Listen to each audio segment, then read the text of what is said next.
Hi friends, ఈరోజైతే మనము విజయవాడ కృష్ణా నదిలో ఉన్నామన్నమాట. చూడండి, విజయవాడ మనకు కనిపిస్తున్నదే ప్రకాశం బ్యారేజీ. ప్రకాశం బ్యారేజ్ దగ్గర ఉంటుంది కృష్ణా నదిలో మన రామచంద్రమూర్తి గారు సాయంత్రం తన బోటులో వచ్చి చేపలకు వలలు అయితే వేస్తున్నారు. ఉదయాన్నే ఒకవేళ పడకపోవచ్చు, ఉదయాన్నే వచ్చి చెక్ చేసుకుంటారు. అది ఈరోజైతే మనం రిక్వెస్ట్ చేసామండి. ఈ విధంగా తిరుపతి నుంచి అయితే ఒప్పుకున్నారు పెద్ద ఆయన. మేము బాబా అని పిలుస్తాం అందరితో పాటు.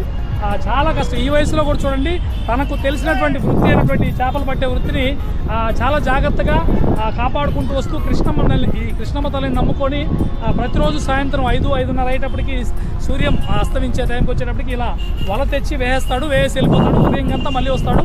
ఒకసారి చేపలు ఎక్కువ దొరుకుతాయి, తక్కువ దొరుకుతాయి. ఎక్కువ దొరికితే ఆదాయం ఆనందంగా హ్యాపీగా ఉంటుంది, తక్కువ దొరికితే కృష్ణమ్మ తల్లికి మొక్కుంటాడు అంతే.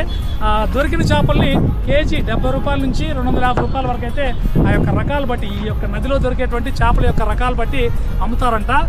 చాలా బాగుంది ఫ్రెండ్స్. మన తిరుపతిలో అయితే ఇలాంటి పెద్ద పెద్ద నదులు అయితే లేవు. మనకి కేవలం శేషాచల పుణ్యతీర్థాలు మాత్రమే ఉన్నాయి. ఈరోజు వచ్చాను చూడండి, ఎంత కష్టజీవి శ్రమజీవులు చూసారా.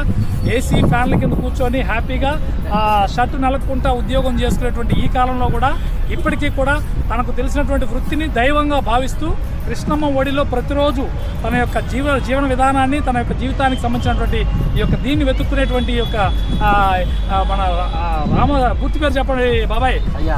రామచంద్రమూర్తి గారు చాలా చాలా గ్రేట్ అనమాట. ఎందుకంటే మా నాన్న కూడా ఇలానే. ఈ తరం అయితే పూర్తిగా ఉద్యోగాలకు బానిసలైపోయి చెమట పట్టుకుంటూ ఉద్యోగాలు చేసి బతకాలనుకున్నాం. కానీ ఒకప్పుడు తరం మా నాన్న వాళ్ళ తరాలంతా కూడా ఇలానే వాళ్ళకు తెలిసినట్టే కష్టం. ఉదయం నుంచి సాయంత్రం వరకు చెమట వచ్చి కష్టపడి సాయంత్రం వాళ్ళు హ్యాపీగా జీవిస్తారన్నమాట. అందుకని వాళ్ళకి బీపీ షుగర్లు రావు.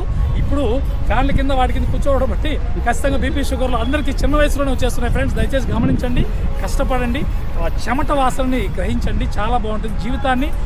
మనకు జీవితాన్ని నేర్పించేది ఏంటంటే పేదరికం మాత్రమే. ఎందుకంటే పేదరికం, దరిద్రం అనే ఒక 2 వర్డ్స్ గురించి నాకు తెలిసినంతలో చెప్తానండి. పేదరికం అనేది కష్టాన్ని నేర్పిస్తుంది, జీవితం ఎలా బతకాలో నేర్పిస్తుంది. దరిద్రం ఏంటంటే సులువుగా సంపాదించే ఒక డబ్బుని ఎవరైతే సులువుగా సంపాదిస్తారో వాళ్ళని దాని దరిద్రమైన డబ్బు అంటారు అనమాట. అలాంటి డబ్బు మనకైతే అవసరం లేదు. కష్టపడండి, జీవితాన్ని అనుభవించండి.